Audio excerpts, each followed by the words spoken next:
everybody, and welcome back to another video of refuting false doctrine of Hebrew roots movement or professing Torah keepers, etc., or whatever you want to call it. This video is entitled Fringes, or tzit-tzits, however you want to pronounce it or say it.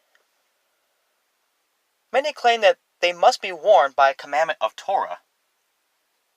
The word fringes is only found 3 times in Scripture. Let's read through these main texts real quick. Numbers 15, 37 through 40. And the Lord spake unto Moses, saying, Speak unto the children of Israel, and bid them that they make them fringes in the borders of their garments throughout their generations, and that they put upon the fringe of the borders a riband of blue. And it shall be unto you for a fringe, that ye may look upon it, and remember all the commandments of the Lord, and do them, and that ye seek not after your own heart and your own eyes, after which ye used to go a-whoring, that ye may remember and do all my commandments, and be holy unto your God. Deuteronomy 22:12. Thou shalt make thee fringes upon the 4 quarters of thy vesture, wherewith thou coverest thyself. Now, just as a side note, just because God says, coverest thyself, that has nothing to do with the topic of head coverings. I bet you that anybody who is from the professing Torah-keeping movement is going to see this verse and then conclude, oh, that's a good verse to use for head coverings. No, it's not. Quit taking verses out of context and stick with what the verse said. Alright? But anyway, are these fringes or tzit-tzits really required today to wear? Let's look at the main chapter. Now, people have a bad habit of wanting to keep certain commandments, but then neglecting the rest of them in the context of the chapter.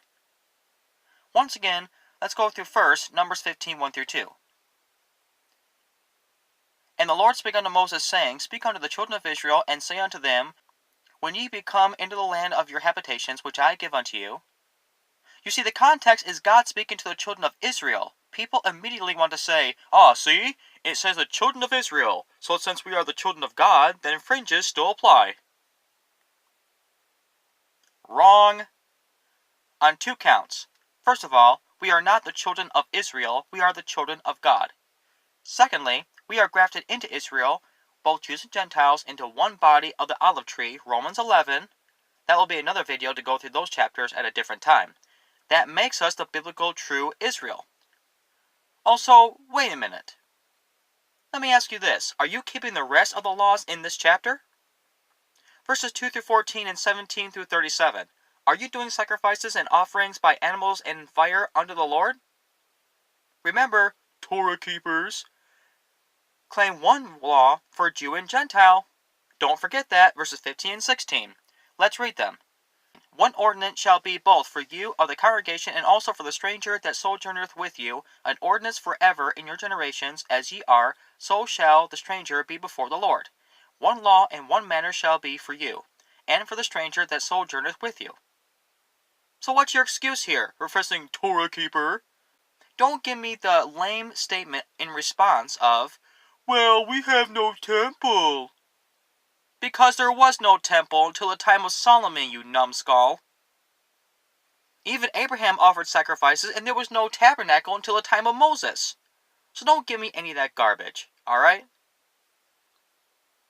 How about verses 25 and 28 of Numbers 15?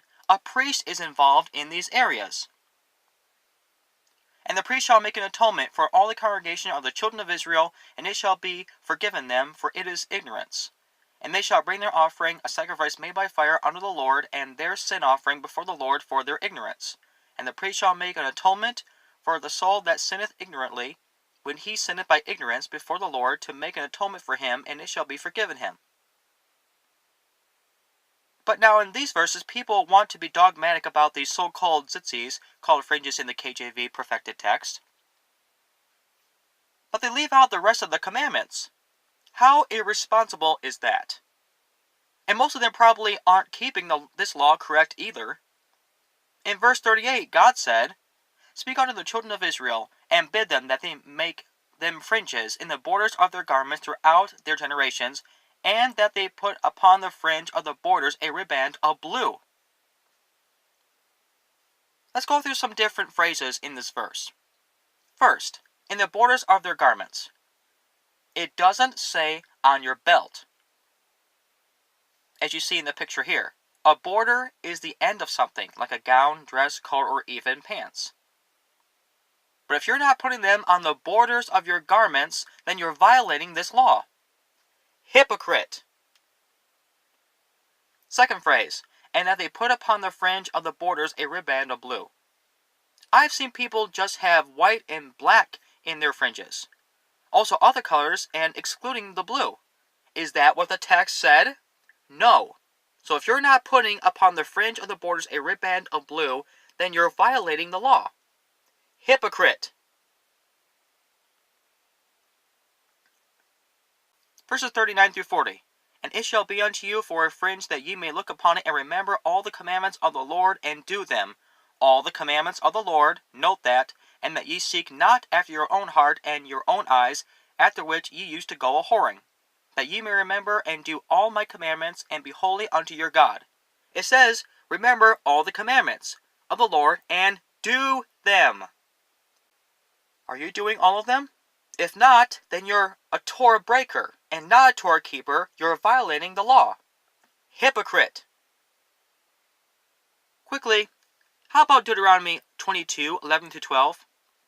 Verse 11. Thou shalt not wear a garment of diverse sorts, as of woolen and linen together. Are you keeping this law? You better be, otherwise you're violating the law. Torah breaker. Hypocrite. How about the woman touching the hem of the garment of Christ? Was Christ wearing fringes? This is the end of the first part, and the second part we will pick up about Jesus wearing fringes and the woman who supposedly touched them according to these crazy Torah keepers and their theories. So stay tuned for the next part of this video.